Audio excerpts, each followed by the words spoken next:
Então, o que nós faremos nessa primeira sessão?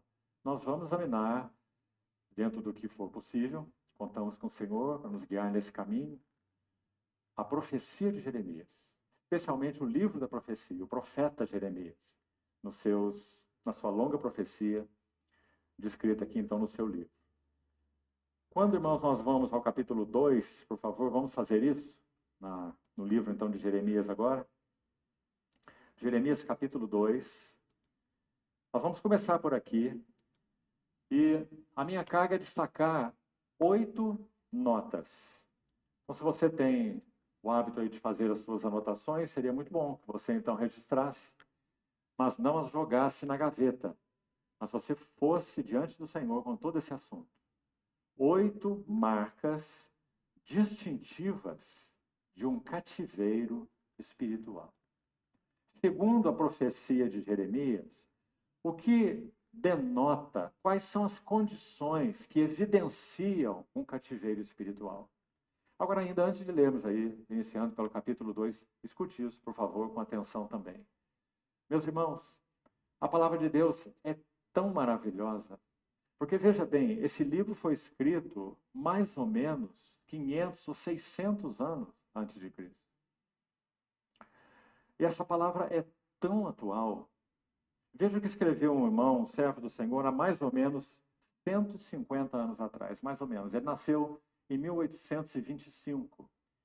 É um grande erudito bíblico chamado Westcott. Olha o que ele escreveu com relação à profecia de Jeremias. Então, mais ou menos aí entre 150 a 170 anos atrás, esse servo do Senhor, britânico, escreveu assim sobre esse livro. Escute isso. Quanto mais estudo as tendências deste tempo em alguns dos centros mais movimentados da vida inglesa, mais profundamente sinto que o Espírito de Deus nos adverte sobre os nossos perigos, tanto civis quanto espirituais, mais urgentes, através das profecias de Jeremias e da Epístola aos Hebreus. Que a nossa nação, assim ele conclui, e a igreja sejam habilitadas a aprender as lições que esses livros nos ensinam. Jeremias e Hebreus. Vou repetir isso aqui. Que a nossa nação e a igreja sejam habilitadas a aprender as lições que esses livros nos ensinam, enquanto ainda há tempo para usá-las. Enquanto há tempo para usá-las. Estamos aqui na academia bravamente,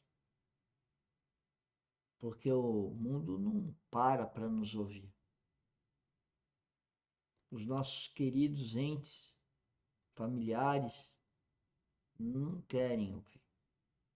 Os nossos amigos, próximos, clientes, parceiros, não querem ouvir.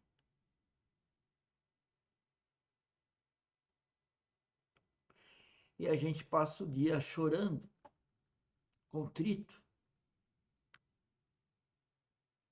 quebrantado, pelo amor que temos por eles, porque eles não vislumbram o que nós temos a certeza de uma vida eterna. E nessa série aqui nós estamos falando dos fundamentos da realidade espiritual. A casa de Deus. A casa de Deus é espiritual. O homem que nasceu de novo, a mulher que nasceu de novo, é um tabernáculo, é a casa de Deus. Deus mora no coração do seu filho. E é o Espírito Santo que lá habita. E o Espírito Santo tem comunhão com Pai e Filho. Portanto, os três habitam. É espiritual. E aí daquele que insistir em não participar da família de Deus. E por isso que há tristeza enquanto cristão, discípulo de Cristo, representando, falando por ele, é uma tristeza muito grande.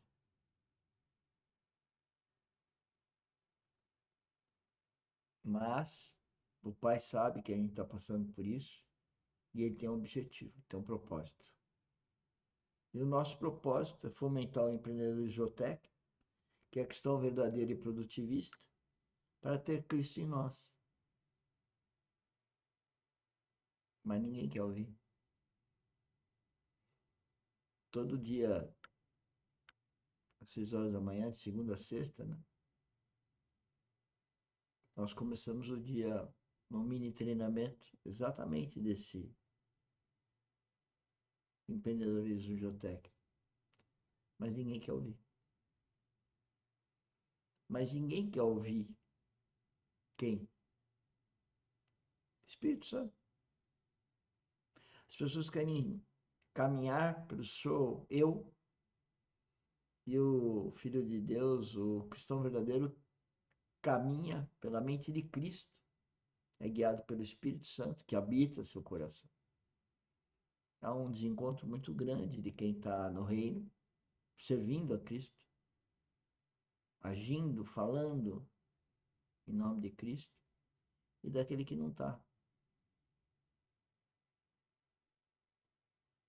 Isso faz a vida da gente ficar triste, porque o fim é muito triste. Quem está com Deus devia estar com tudo. Quem não está com Deus vai estar no inferno eternamente. É uma diferença assim descomunal. Vamos ouvir. Há tempo atrás, quando li esse texto desse irmão, fiquei a pensar por que ele especificou o livro de Jeremias e a Epístola aos Hebreus. E me parece que é tão claro o motivo, meus irmãos. Em primeiro lugar, o grande chamado de Jeremias é arrependimento. Ou seja, não existe nenhuma outra porta para a restauração da genuinidade, a beleza, o vigor do testemunho do Senhor que não passe por esse volta de Jeremias, que foram os versículos que lemos na introdução. Volta, volta, volta, volta. Se voltares, volta para mim. Lembre-se do verso que lemos? Arrependimento. O ministério profético no Velho Testamento tinha exatamente essa ênfase. Podemos dizer assim, os profetas, todos eles, você sabe que o primeiro deles foi Elias, não é?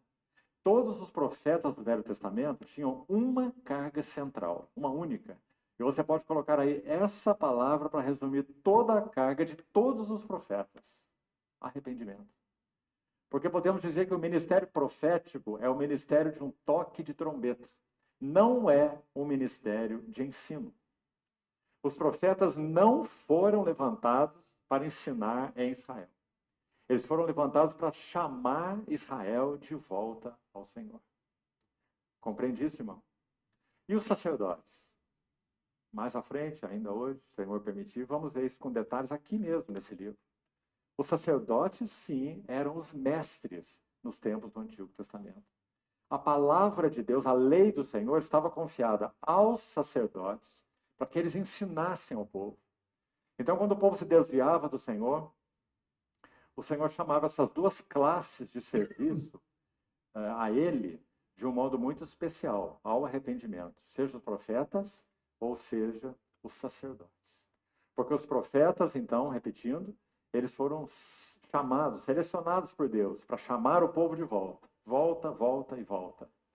Um chamado contundente, um chamado do coração, um chamado que rasgava as vísceras daquele povo. Alguns ouviam e outros não ouviam. No caso de Jeremias, 40 anos tocando essa trombeta em Israel.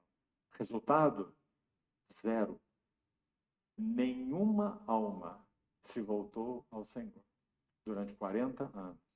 E os sacerdotes?